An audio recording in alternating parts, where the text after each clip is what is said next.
The new Gran Turismo 7 update is here, and with it, some new Sophia races and more importantly, some brand new cars, 3 in particular. And before we kick it off and look at the first, only 25% you are subscribed, so please feel free to do so. And thank you to our patrons and YouTube members who are on screen right now. I could not do this without them. Anywho, let's take a look at what we got in the new GT7 update, while using the PSVR2 headset to view these models up close and drive them around our favourite tracks.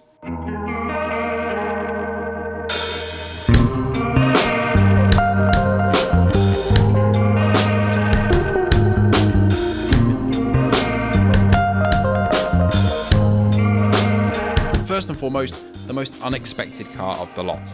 This is the Unimog, coming in at 46,000 credits. This is a multi-purpose, highly off-road capable, all-wheel drive vehicle that's been in production since 1948. There are many variations of the Unimog and they are explorable in-game with a bunch of different attachments and add-ons, and I usually leave the cars stock for these videos to review them and see what they're like, but for the Unimog I had to jump in and make it my own.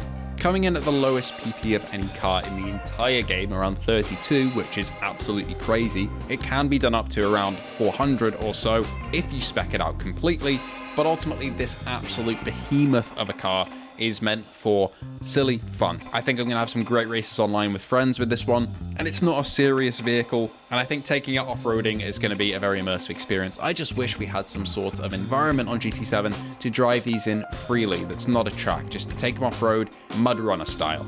And here we are.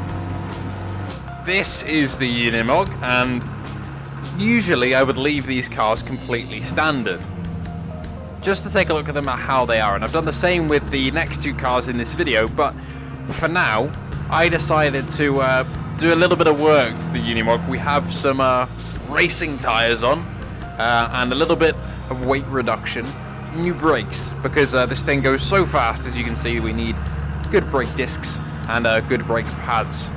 Who am I kidding? This is incredibly slow, and bloody hell is it loud, I must say. As I said, this originally was a tractor, and a pretty reliable one at that, and you can definitely tell there's a fair bit of room, massive trailer on the back, it's built like one, many buttons around the cabin that do something, I'm sure. But I gotta say, the modelling here is very damn nice. I think it would feel a little bit weird holding my usual racing wheel when this massive one is in front of me. I think it would feel a little bit small. And to be honest, I can't see myself doing too much racing in this, and I'm surprised people have turned up to watch. But yeah, it's the Unimog. I can now pretend to be, I don't know, a camper. I can sit on the edge of a track and watch the cars go by, or I can go off-road on certain tracks and pretend I'm on an expedition, I don't know. Oh, and it vibrates like a motherfucker. Next up, we have this.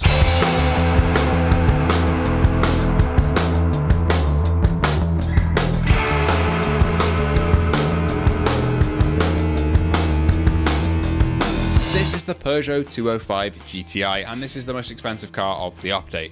You can pick it up secondhand at 61,600 credits from used cars. This front-engine Peugeot had its run from 1983 to 1999. And was actually declared Car of the Decade by Car Magazine in 1990 and was replaced by the 206.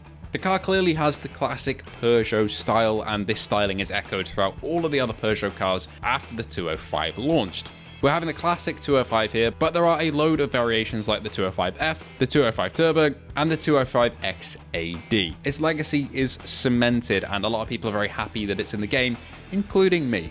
And we won't go to the Nürburgring for the Unimog, but we will for this. Now, unlike a lot of people, I'm a fan of how the 205 looks, I'm a fan of how it drives. And ultimately for me, I think this fills the same role as the Golf that got released a little while ago. Well, if not a little bit nippier, you know, but they're just fun to throw around, and especially on a track like this. Once I've spec'd it out especially, I think it's going to be a load of fun. Modelling work, of course, is amazing. The lighting properly reacts to the dash whenever it's cast, and on it going through dark areas it'll kind of turn off a little bit and then come back on when the shadows are cast. I believe it's the first Peugeot to be added to the game since launch, I want to say, which is interesting because there are quite a few Peugeot cars that people have been asking for, the 205 included, and now we've got it, which is great. This is quite a big milestone for GT7 because we've just passed 100 cars added for free in the game since launch. 100 cars! That's a lot of money poured into scanning and modelling and animating. What a fantastic game it is.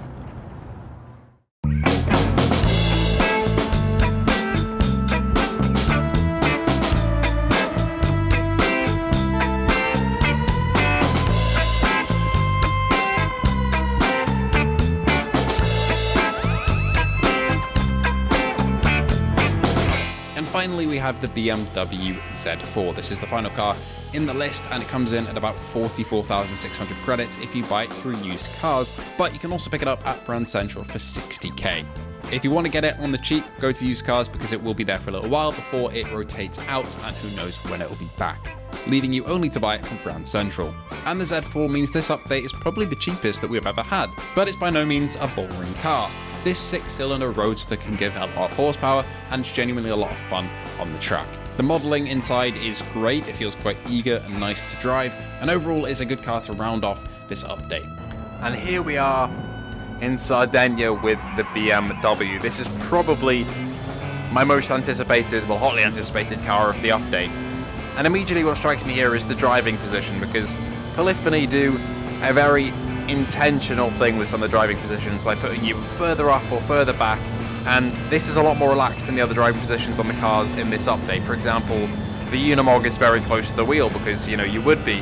The Peugeot was actually pretty close as well, which I didn't really expect, but here in the BM is relaxed. This Roadster is quite laid back, we're pretty far back here, and that allows you to really appreciate the convertible nature of it, I think.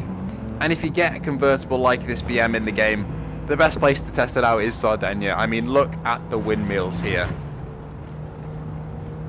It is truly fantastic to just be able to look out the side and just believe you're on a convertible and see the surrounding environment as you would in real life.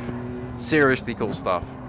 Stuff that's only possible in VR and in GT7, and that's why I'm so excited for this to come to the game in VR, because every convertible is such a great experience. It's the same with the Mazda MX-5. I love that little car in this game because taking the roof down and being able to stare out into the world has that discernible difference that it has in real life. Uncanny, it really is. Overall, I'm really happy with the brand new Gran Turismo 7 update, but are you? Please do let me know in the comments below which car is your favourite. Were you expecting something different? To be honest, the lineup of the Peugeot, the Z4 and the Unimog are more than I could have asked for. Incredibly varied, a load of fun to play around with and customise, and a lot of fun on the track as well. Thank you all so much for watching, and I hope to see you all in the next one.